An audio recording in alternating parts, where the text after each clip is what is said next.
Sir, जहाँ तक बात है मान लीजिए कि हम तो पिछले 10 साल से जो है समाज के प्रति, समाज की सेवा में लगे हुए रहते हैं, तत्परता से काम करते हैं। जो भी समाज में काम होता है जनता के बीच में जाकर के हमेशा मतलब 24 घंटा जनता के प्रति समर्पित रहते हैं।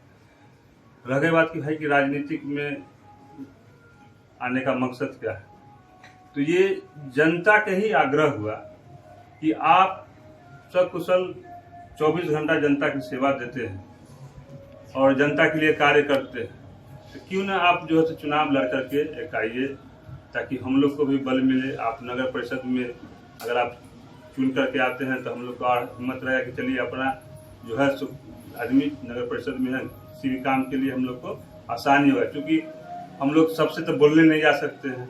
आप हमेशा हम लोग के साथ रहे, हम लोग के बीच रहे, तो हमें खुशी होगी। इसलिए आप जो है तो चुनाव मैदान में आइए, चुनाव से हम लोग जो है सब कुछ जिता करके और भेजने का पूरा संकल्प लेते हैं। श्रीमान, आपने अभी अपना क्षेत्र घूम रहे हैं, इस क्षेत्र में जो है प्रमुख समस्या आपको क्या लगती है, जो आप जीतने के बाद जो है उस समस्याओं पे पहले प्रमुखता से ध्यान देंगे, उन समस्याओं पर थोड़ा प्रकाश डालें। नगर परिषद के ये जो परिषद बना है, इस क्षेत्र में क्या क्या समस्या है प्रमुख? समस्या हमारे यहाँ बहुत सारे समस्याएं हैं। नगर परिषद क्षेत्र में एक समस्या हो तो कोई तो बात हो, अभी मान के चलिए इतनी सारी समस्याएं हैं कि हमें 5 साल मौका मिलने के बाद भी हम उसकी भरपाई सही से लगता है कि नहीं हो पाएगी। बहुत सारा काम करना होगा यहाँ, क्योंकि अभी जहाँ भी जाते हैं मान के चलिए पेयजल की सबसे ज्यादा समस्या है। जहाँ भी मान के चलिए कि अभी नल जल योजना से पंचायत स्तर पर जो काम हुआ है, हर वार्ड में देखते हैं कि कहीं जो है सो नल जल चालू नहीं हुआ है, कहीं आधा वार्ड में कार्य हुआ है, कहीं नहीं हुआ है। लोग परेशान हैं, मतलब अभी गर्मी का भीषण गर्मी आ रहा है, लोग त्राही त्राही मतलब कि मचा हुआ है पानी के लिए, अभी से ही लोग परेशान हैं। ये सबसे बड़ी प्राथमिकता समस्या मेरा रहेगा कि मैं नगर परिषद क्षेत्र में हर घर में स्वच्छ पानी कैसे उपलब्ध हो, ये हमारी पहली प्राथमिकता रहेगी कि हर घर, कोई घर ऐसा छूटे नहीं जो पानी के बगैर कोई एक प्यासा जो है रह जाए। मेरी पहली प्राथमिकता। दूसरी प्राथमिकता ये रहेगी कि अभी शौचालय मोटा मोटी मानी चलिए कि प्रधानमंत्री जी के स्वच्छता अभियान के तहत हर घर में शौचालय बन गया, लेकिन मार्केट क्षेत्र हो चाहे अभी भी दूर दराज के जो ग्रामीण इलाका में भी एक सार्वजनिक शौचालय होना चाहिए व्यवस्थित ढंग से, वो कहीं नहीं।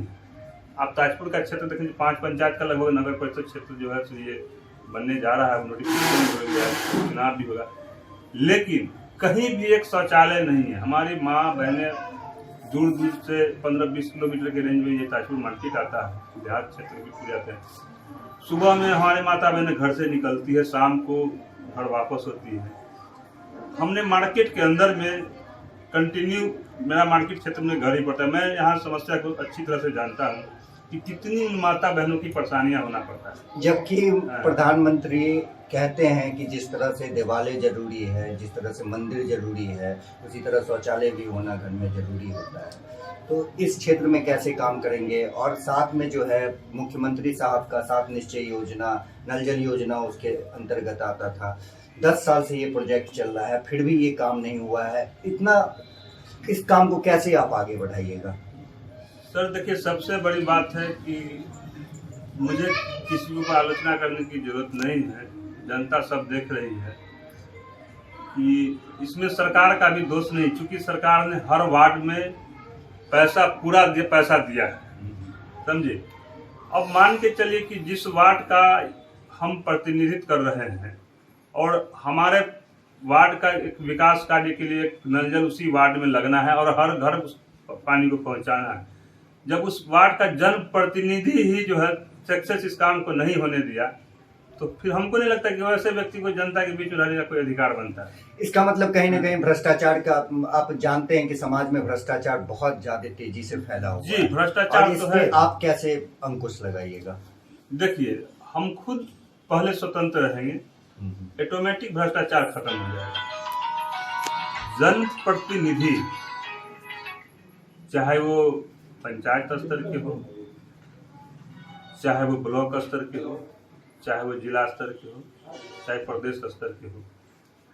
जनप्रतिनिधि पहले ये अपने आप को सोचे कि हम एक जनप्रतिनिधि हैं, जनता के सेवक हैं, हमको जनता के लिए काम करना है, इसके अलावा कुछ नहीं। जिस दिन ये चीज समझ में जनप्रतिनिधि को आ जाएगा, उस दिन अपने आप भ्रष्टाचार मिट जाएगा, सारा तंत्र खत्म हो जाएगा। कोई पदाधिकारी जो है हिम्मत नहीं है कि कोई 1 रुपया किसी से मांगने की जरूरत पड़ेगा। जनप्रतिनिधि सिर्फ सुधर जाए, पदाधिकारी का हिम्मत नहीं कि जो पैसा मांगेगा। लेकिन जनप्रतिनिधि भ्रष्टाचार को फैलाता है। मेरा ये मानना है, मानना ही नहीं, मैं सत्य के साथ कह सकता हूँ कि जनप्रतिनिधि की वजह से ही जो है तो मान के चलिए कि भ्रष्टाचार बढ़ता है। अगर जनप्रतिनिधि चाहे क्यों नहीं हो, काम होगा। काम चाहे सरकार दे रहा है भाई, आपको हर चीज दे रहा है, उसको काम करवाइए, ढंग से उसको लागू करवाइए। जनप्रतिनिधि के हाथ में। एक सवाल है मेरा महिलाओं को लेकर। महिला सशक्तिकरण के लिए सरकार बहुत सारा पैसा खर्च करती है। दहेज के विरोध में भी काफी सारा उनका पैम्पलेट, पोस्टर आए दिन देखने को लिए मिलता है। तो ये सब जो है महिला सशक्तिकरण के लिए कैसे आप काम करेंगे, महिलाओं को अपने समाज में कैसे आगे बढ़ाएंगे, इस पर आप थोड़ा प्रकाश डालिए। देखिए सर, ये एनडीए की सरकार,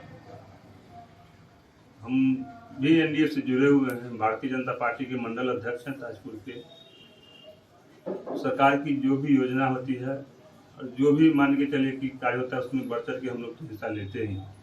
महिला सशक्तिकरण और दहेज प्रथा की जहाँ तक बात है, ये समाज में सही बात है कि दहेज प्रथा एक बहुत ही बड़ा, मतलब कि समझिए कि दीमक की तरह खाया जा रहा है।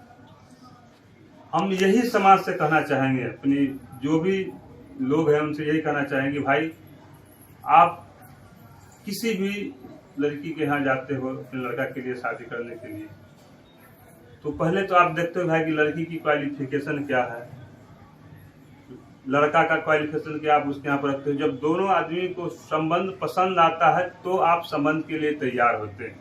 उस टाइम में पैसे की कोई बात नहीं होता है। जब ये तय हो जाता है कि ठीक है हम आपके यहाँ संबंध करेंगे, आगे की जो प्रक्रिया कीजिए, तो आप कहते हैं भैया कि हमको 10 लाख चाहिए, 20 लाख चाहिए, तो हम शादी करेंगे। तो फिर आप लड़की से शादी नहीं कर रहे हैं, आप पैसे के लिए जा रहे हैं।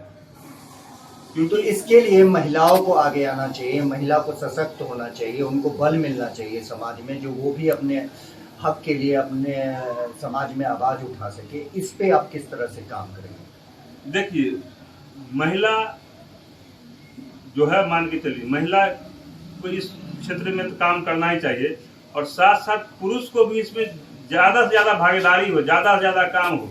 क्योंकि देखिए, ये लेन देन की बात जो है हमारी माँ बहन जाकर किसी से नहीं करता है, जो भी करता है उसका गार्जियन करता है, जेंट्स करते हैं। इसलिए दहेज प्रथा कैसे बंद हो, ये हमको आपको आगे आकर के इस चीज को जो है बढ़ाना होगा और इस चीज को खत्म करना होगा। तभी जाकर के हमारी समाज में जो है तो जनप्रतिनिधि के रूप में एक अच्छा कार्य कर रहे हैं, महिला के लिए हम सोच रहे हैं कुछ, उस चीज को करना होगा। समझे कि हमको आपको आगे आना होगा। महिला क्या है, महिला को तो सिर्फ हम लोग जो है तो अभी समाज में उतना ही नहीं है। हमारी महिला तो घर में बैठी रहती है, जाके देखने जाते हैं हम, बातचीत करते हैं हम, लेन देन की बात करते हैं हम। इसमें महिला का कोई दोष नहीं है, मेरा मानना जो है, समझे कि नहीं। युवाओं के लिए क्या सोच रखे हैं? आजकल युवा जो है सो पलायन, बेरोजगारी, नशा जैसे समस्याओं से घिरते जा रहे हैं। आपके पंचायत में भी, आपके क्षेत्र में भी काफी लोग इस तरह के युवा समस्या से जूझ रहे होंगे। इस तरह के समस्याओं के लिए, युवाओं के लिए आप क्या सोच रखे हैं? देखिए, युवाओं के लिए राज्य सरकार का भी कई योजना है, माननीय प्रधानमंत्री जी का भी कई योजना चल रहा है। जैसे मुद्रा योजना है, राज्य सरकार के लिए भी जैसे उद्यम योजना के तहत 10 लाख रुपए जो है तो सभी वर्ग के लिए जो है तो मतलब 50% अनुदान पर जो है तो दिया जा रहा है। उसके बाद पीएमजीपी के द्वारा भी जो आदमी उद्यमी लगाना चाहते हैं, आप वहाँ से आवेदन कर सकते हैं। इस क्षेत्र में युवा से हम आग्रह करेंगे कि आप ज़्यादा से ज़्यादा युवा आगे आकर के आप लोग आवेदन कीजिए, और उसमें कहीं समस्या कोई प्रॉब्लम हो फिर हमको बताइए।